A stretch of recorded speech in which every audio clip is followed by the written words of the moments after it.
I'm talking in regards to give me these dates in November, December, and now January. It just always seems like every time there's something, there has to be a bit of a factor that's going to cause some discontent.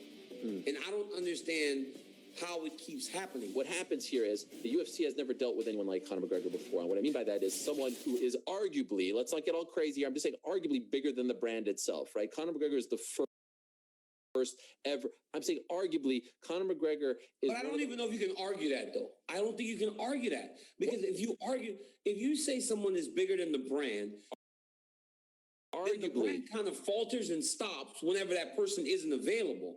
The brand has just continued down the same path. So you can't say arguably bigger than the brand when the brand just continues to go. No, let me explain. Conor McGregor does a pay-per-view by himself right now. By himself. Not in conjunction with the UFC. By himself. He's probably the only fighter on the roster, and Khabib might be very close as well at this point. All credit due. Who can make his own pay-per-view under whatever banner, Mayweather, McGregor Promotions, whatever. I don't know if anyone else. That's what I mean by that. And so historically, the UFC has always been the dominant brand. And so they try to keep. So when Conor comes out and says, move the date, they're like, no, because now you're setting a very dangerous precedent. When he says, let me pick the venue, now you're setting a dangerous precedent. So it's this constant one-upmanship where it's like anything you say, I'm going to go above it. Back, forth they go. And that's why you see this butting of the heads. But again, at the end of the day, they always figure it out because there's money to be made. But I think that's why you're seeing it. Let's say Khabib runs through Gaethje. Let's say he wins in the first round, right? Do they call the audible and try to make Conor versus Khabib in early 2021? Is it possible that Poirier gets, left on the side? I got to be honest with you. I had a conversation with Khabib the other day about everything. Yeah.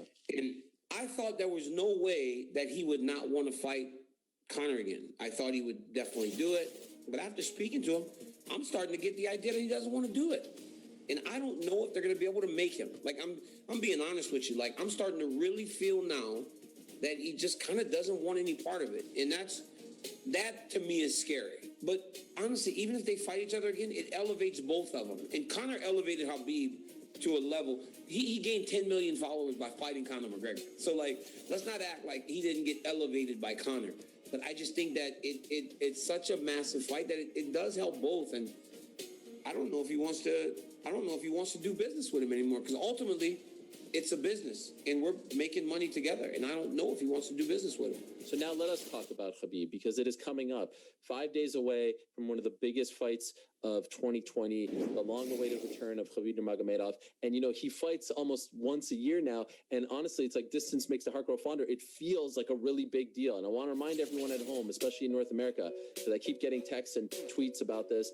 Yes, the main card is at 2 p.m. Eastern. The pay-per-view main card begins at 2 p.m. Eastern, much like it did last year when he fought Dustin Poirier in Abu Dhabi. Khabib is big business in the Middle East, so they want him fighting in prime time over there in Abu Dhabi. It makes total sense, but for us here in America, it's at 2 p.m. Eastern. I can feel the enormity of the event because the hotel seems to be buzzing now. I can feel it. I can feel that people are on edge for something big. And you felt it when Zombie and Ortega fought. But, when you get to the final event on this Fight Island run, and it's this type of event with the biggest star in this region, right? Khabib is big business in the Middle East, like you said. And it shows by the time slot, because they are not accommodating the American audience on this one, right? They're taking care of the people here, which is what's it's what matters, and it's big.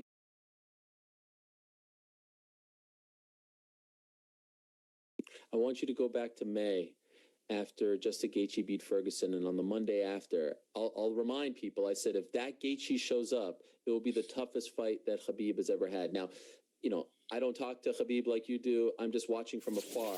He's always unflappable. He's always like super determined, but it feels like he is on a different level in terms of mission, and you have to side with him. I still think Gaethje will give him his toughest fight in the UFC, but man, I'm very curious to see what this Khabib looks like, because it seems like he is just locked in. Obviously,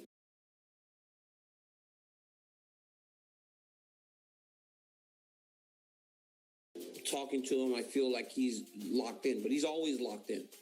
But when you have a guy that sets a idea and a goal that him and his dad set, right? That's why the 30-0 stands out to everybody, because that was the number. That was the number that they wanted to get to, 30-0. And Khabib was always the one that said 30-0, I will be retired from the game, right? But this is something that he wanted, and they kind of set that number in their minds. So now that's another source of motivation for this man as his father has gone away. So if that's the case, that makes him even more dangerous, because before he was fighting to make his father proud, make his family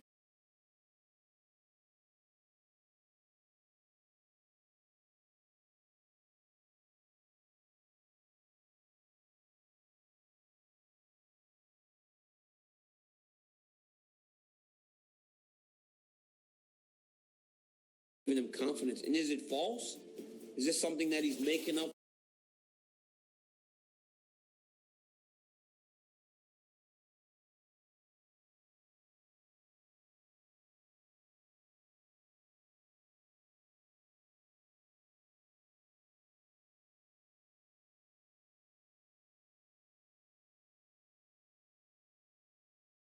His own good? I don't know.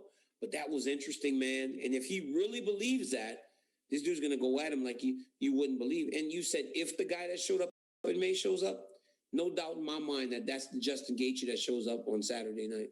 It feels like a big card again. 2 p.m. Eastern on ESPN Plus pay-per-view if you're here in America. Coming up next, we get to some shout-outs. And after the fights last weekend, there are a lot of people to highlight.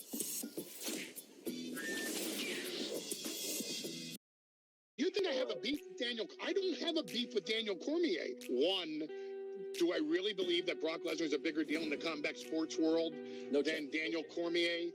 I don't think Daniel Cormier made in his entire career what Brock Lesnar made per fight. Number two, it wasn't Brock Lesnar calling out Daniel Cormier.